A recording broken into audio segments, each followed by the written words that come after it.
cours de minéralogie pour débutants. Cours enseigné par la professeure Alicia Christina Carlson.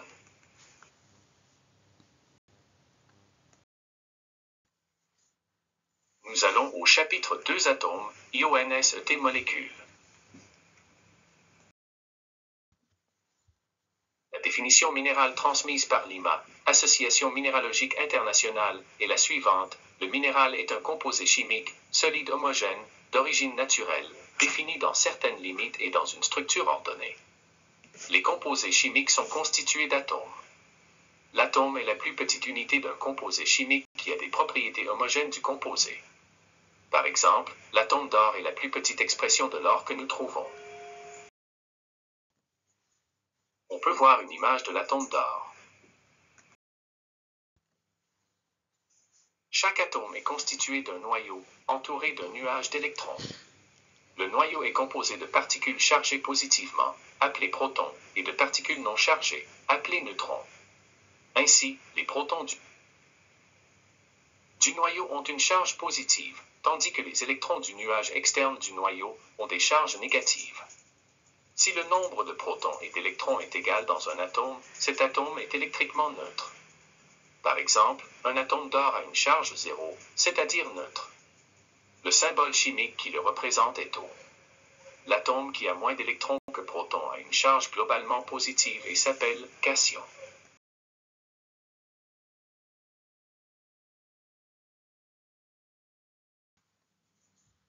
L'atome qui a plus d'électrons que de protons a une charge globale négative et s'appelle anion.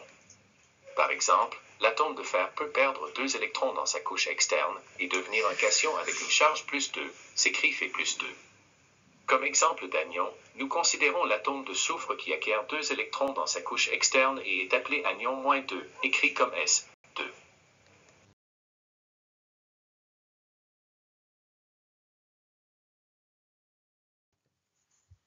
Le tableau périodique des éléments chimiques, ou tableau de Mendeleïev, est un arrangement de ces éléments chimiques sous forme de tableau. Les éléments chimiques sont classés par leur nombre de protons, qui donne lieu à leur numéro atomique. C'est un tableau très important pour comprendre les propriétés que présentent les minéraux. Le tableau périodique de Mendeleïev a été publié en 1869. Dans ce document, le scientifique russe Dmitri Ivanovitch Mendeleïev a ordonné les éléments chimiques pour la première fois de l'histoire.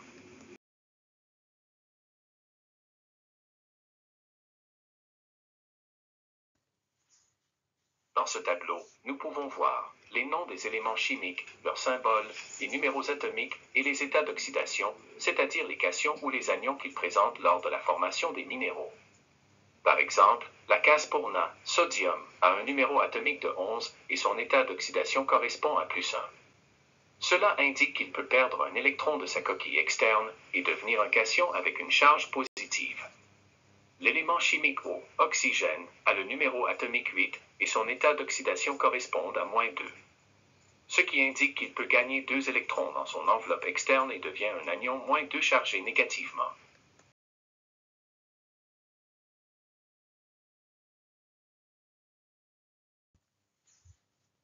Certains éléments chimiques peuvent varier leur état d'oxydation, c'est-à-dire qu'ils peuvent gagner des électrons ou en perdre.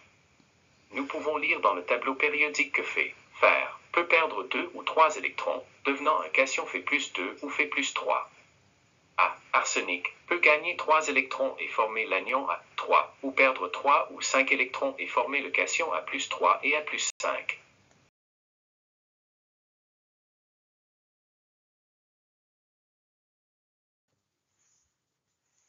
La définition d'un minéral dit qu'il a une structure ordonnée. Les atomes qui composent le minéral sont disposés d'une manière particulière pour chaque espèce minérale. Les structures minérales sont formées par la liaison chimique des atomes. 4 principaux types de liaisons sont considérés.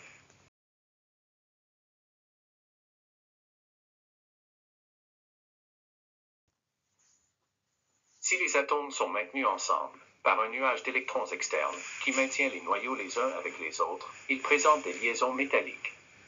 Dans ce type de liaison chimique, les électrons se déplacent librement entre les noyaux des atomes. Les minéraux avec ce type d'union sont de bons conducteurs d'électricité et de température, ont un éclat métallique et une faible dureté.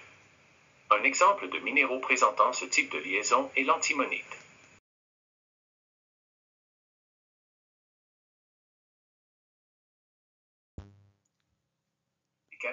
Avec des charges positives se lie aux anions avec des charges négatives en attirant leurs différentes charges comme les aimants positifs et négatifs.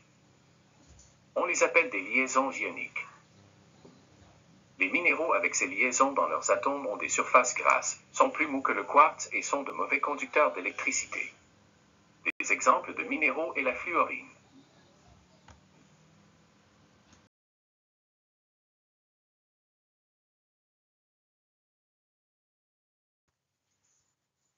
Dans la liaison covalente, les atomes partagent des électrons entre les anions et les cations.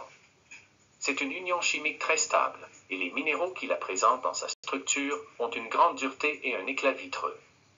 Un exemple de cette union est présenté par le grosulaire.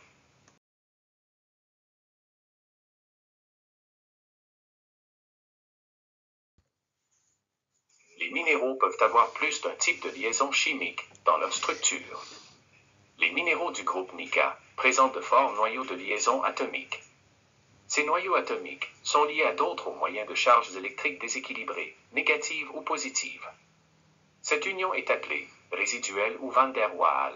Elle est très faible et engendre des clivages très marqués, comme les clivages parfaits des micas, par exemple la muscovite.